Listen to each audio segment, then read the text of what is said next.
నవరాత్రి ఉత్సవాల సందర్భంగా జోగులాంబ అమ్మవారి యొక్క దర్శనం చేసుకొని ఈరోజు ఇక్కడ పూజా కార్యక్రమం చేసుకోవడం జరిగింది. అమ్మవారి దగ్గర ఈ నవరాత్రి ఉత్సవాల సందర్భంగా పెద్ద ఎత్తున వచ్చినటువంటి భక్తులకు ఇక్కడ సౌకర్యాలు కలిగించడానికి కేంద్ర ప్రభుత్వం ప్రసాద్ స్కీమ్ ద్వారా గతంలో విడుదల చేసిన నిధుల పనులు కూడా పూర్తయినాయి. వాటిని అందుబాటులో కూడా త్వరలోపలే అవి అందుబాటులో కూడా వస్తాయి భక్తులకి. మరి పూర్తయిన పనుల యొక్క యూసీడీ కనుక ప్రభుత్వం పంపిస్తే మిగతా డబ్బులు కూడా మిగతా టోటల్ ప్రసాద్ స్కీమ్లో 72 కోట్ల రూపాయలు మనకు శాంక్షన్ అయినాయి. దాంట్లో ఇప్పుడు సగము పనులు పూర్తయినాయి. మిగతా సగం పనులకు కూడా యూసీ పోతే మిగతా పనులు కూడా మిగతా నిధులు కూడా మనకు శాంక్షన్ వస్తాయి. మిగతా ప్రపోజల్స్ ఏమన్నాయో వాటిని కూడా చేసుకునే అవకాశం కలుగుతుంది. సో అమ్మవారి యొక్క గుడి ప్రాంగణంలో కానీ ఈ యొక్క అలంపూరు టెంపుల్లో కానీ రాష్ట్ర ప్రభుత్వం కూడా దీనిపైన దృష్టి సారించి తెలంగాణలో ఉన్నటువంటి ఈ యొక్క శక్తిపీఠం యొక్క శక్తిని ప్రాధాన్యతను భక్తుల యొక్క ఆసక్తిని ఆకాంక్షను వాళ్ళ వసతుల విషయంలో కూడా రాష్ట్ర ప్రభుత్వం కూడా దృష్టి సారించాలని చెప్పి సందర్భంగా నేను కోరుతా ఉన్నా. మరి రాష్ట్ర ప్రభుత్వం కేంద్రం నుంచి వచ్చినటువంటి ప్రసాద్ నిధులకు తోడుగా ఇంకా కొన్ని నిధులు కేటాయించి ఇక్కడ భక్తులకు అవసరమైనటువంటి మౌలిక సదుపాయాలన్నీ కల్పించడంలో కూడా రాష్ట్ర ప్రభుత్వం కూడా చొరవ తీసుకోవాలని రాష్ట్ర ముఖ్యమంత్రి మరి ఈ ఉమ్మడి జిల్లా వాసే కాబట్టి ఈ యొక్క ఏకైక శక్తిపీఠం తెలంగాణలో ఉన్నటువంటి ఏకైక శక్తిపీఠం మరి అమ్మవారి యొక్క ఆలయానికి ప్రాధాన్యత ఇచ్చి అమ్మవారి ఆశీస్సులు ఈ యొక్క తెలంగాణ రాష్ట్రానికే కాదు హోల్ భారతదేశానికి కూడా అభివృద్ధి పదంలో నడవడానికి భారతదేశం అభివృద్ధి చెందడానికి ప్రజలకు ఆశీర్వాదం ఉండాలి, రైతులకు ఆశీర్వాదం ఉండాలి, మహిళలకు ఆశీర్వాదం ఉండాలి, పిల్లలకు ఆశీర్వాదం ఉండాలి, విద్యార్థులకు ఆశీర్వాదం ఉండాలి.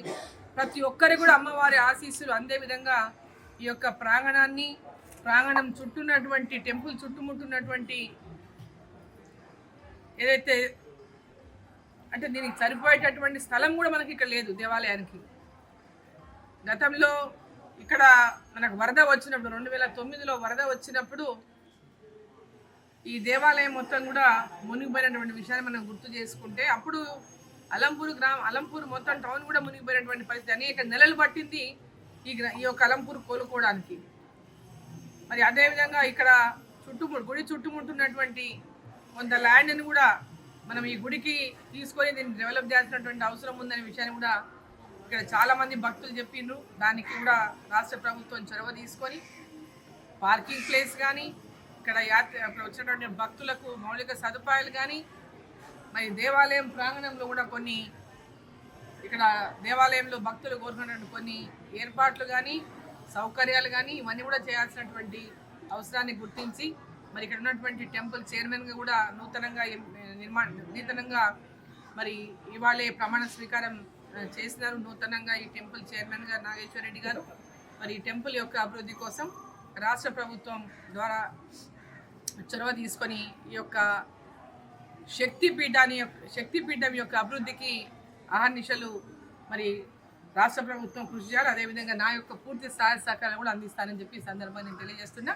అమ్మవారు అందరినీ కూడా ఈ నవరాత్రి ఉత్సవాల సందర్భంగా అమ్మవారు ఆశీర్వదించాలని ప్రజలందరినీ కూడా సుఖ సంతోషాలతో ఉండే విధంగా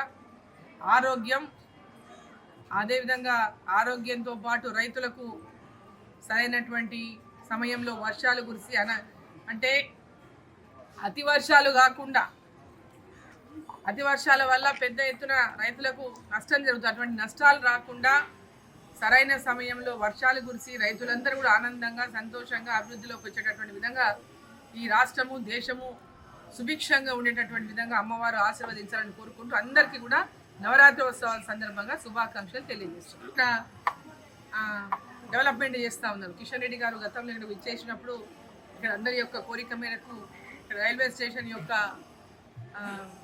డెవలప్మెంట్ కోసం కూడా నిధులు శాంక్షన్ చేసి జోగులాంబ దగ్గర హాల్ట్తో పాటు ఇక్కడ అన్ని వసతులు కూడా కల్పిస్తూ ఉన్నారు. స్టేషన్ యొక్క డెవలప్మెంట్ కూడా పెద్ద ఎత్తున నిధులు శాంక్షన్ చేసిండ్రు.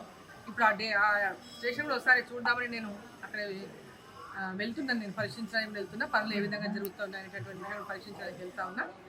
సో జోగులాంబ అమ్మవారి దర్శనం కోసం ఎక్కడెక్కడి నుంచో భక్తులు వస్తుంటారు. ట్రైన్స్ కూడా ఈ ప్రాంతం నుంచి మూవ్ అవుతున్నటువంటి ట్రైన్స్ కూడా అనేకంగా ఇక్కడ ఆగుతూ ఉన్నాయి, హాల్ట్ అవుతూ ఉన్నాయి. సో భవిష్యత్తులో ఇంకా పెద్ద ఎత్తున ఈ సెకండ్ లైన్ కనుక పూర్తయితే ఇక్కడ ఇంకా పెద్ద ఎత్తున రైల్వే సౌకర్యాలు పెరుగుతాయి. కాబట్టి ఇక్కడ ఈ యొక్క జోగులాంబ రైల్వే స్టేషన్ ఏర్పాటు కూడా బ్రహ్మాండంగా చేయడం జరుగుతూ ఉంది. సో భక్తులందరికీ కూడా అన్ని రకాల సౌకర్యాలు అందించడమే లక్ష్యంగా కేంద్ర ప్రభుత్వం, నరేంద్ర మోదీ గారి ప్రభుత్వం రైల్వే శాఖలో విపరీతమైనటువంటి అభివృద్ధిని ఇవాళ చేస్తూ ఉన్నాయి. ప్రతి ఒక్క స్టేషన్ను మోడర్నైజేషనే కానీ, అంటే ప్రతి ఒక్క రైల్వే స్టేషన్ని ఆధునీకరించడం, మౌలిక సదుపాయాలన్నీ అక్కడ ఉన్నటువంటి ప్రయాణికులకు కల్పించడంతో పాటుగా రైల్వే కొత్త లైన్లు, కొత్త ట్రైన్లు అనేకం కూడా దేశవ్యాప్తంగా ఇవాళ మరి రైల్వేకు కూడా ప్రాధాన్యత ఇస్తా ఉన్నారు. నేషనల్ హైవేస్తో పాటు రోడ్లతో పాటు రైల్వేస్ కూడా పెద్ద ఎత్తున ప్రాధాన్యత ఇచ్చి ఇవాళ రైల్వే పనులు జరుగుతూ ఉన్నాయి. మన సెకండ్ మహబూబ్ నగర్ నుంచి కూడా దోన్ వరకు మరి 2వ లైన్ కూడా వర్కులు ప్రారంభమైనాయి. మరి రైల్వే లైన్లలో కూడా పెద్ద ఎత్తున అభివృద్ధిని ఈ ప్రాంతంలో మనం చూడగలుగుతాం.